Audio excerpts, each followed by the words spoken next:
Hello भाभीओ, मेरा नाम विकास है। यह कहानी मेरी और मेरी बहन की है। यह बात तब की है जब मैं दिल्ली में अपनी चाचा चाची के साथ रहता था।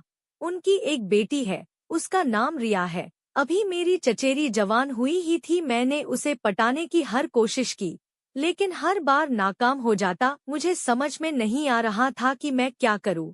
फिर मुझे एक दिन एक आइडिया आया। मैंने एक दूसरे नंबर से उसे व्हाट्सएप किया।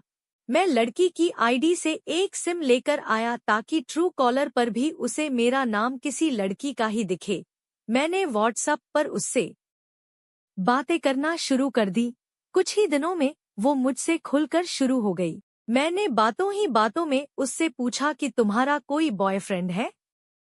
उसने बोला कि नहीं। फिर मैंने उससे पूछा फिर तुम एंजॉय कैसे करती हो। उसने बोला आजकल किसी पर भरोसा करना ठीक नहीं है, इसलिए बस मन महसूस कर रह जाती हूँ। मेरे ज्यादा पूछने पर उसने बताया कि वो अपनी उंगलियों और हाथों से ही खुद को शांत कर लेती है। मैंने हम कहकर बात रोक दी। फिर उसने पूछा तुम कैसे करती हो। मैंने पहले से ही अपनी योजना को अमल में लाते हुए बड़ी स्मार्टली उससे कहा मैं अपने भाई से कर लेती हूँ। ये सुनते ही उसने बुरा सा मुंह बनाया और तुरंत ही मुझे ब्लॉक कर दिया। मैं सकपका गया कि अब कैसे बात शुरू हो। थोड़ी देर बाद उसका मैसेज आया, क्या ये सही होता है।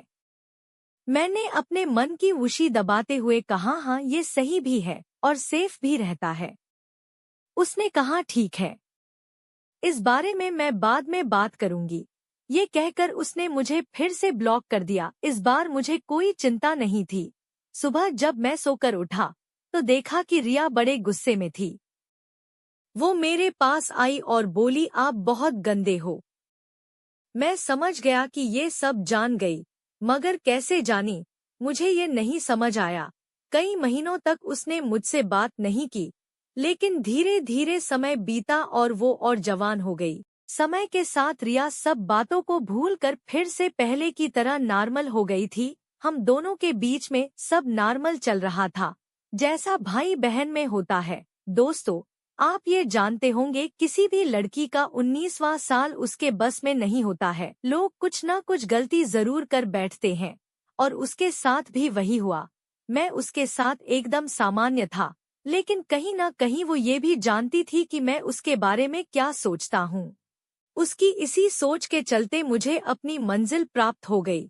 कुछ दिनों बाद मैंने महसूस किया कि वो फिर से मेरे सामने बिंदास बर्ताव करने लगी थी, मुझसे हंस हंस कर बात करने लगी थी। इस बार मैं सजग था और कोई भी ऐसा कदम नहीं उठाना चाहता था जिससे मेरी बहन मेरी शिकायत चाचा चाची से कर दे। ऐसे ही एक दिन मैं डिप्स लगा रहा था, वो सामने से आ गई। इस वक्त मैं सिर्फ एक सपोर्टर पहने हुए था, मेरे बदन से पसीना निकल रहा था।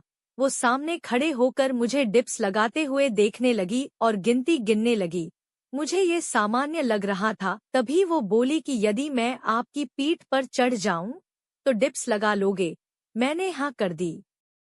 वो मेरी पीठ पर दोनों तरफ टांगे करके चढ़ गई और मेरी पीठ पर बैठकर बोली हाँ चल मेरे घोड़े, टिक टिक टिक चालू कर। वो कुछ देर तक बैठी और मुझे डिप्स लगाने का कहती रही। मैं रुक गया तो वो उतर कर हंसते हुए चली गई। अब उसका ये नियम रोज का हो गया था। वो मेरी पीठ पर बैठती और मुझसे डिप्स लगाने का कहती। कुछ दिन बाद वो मेरे सामने एक स्कर्ट पहनकर आई और मेरी पीठ पर चढ़ गई।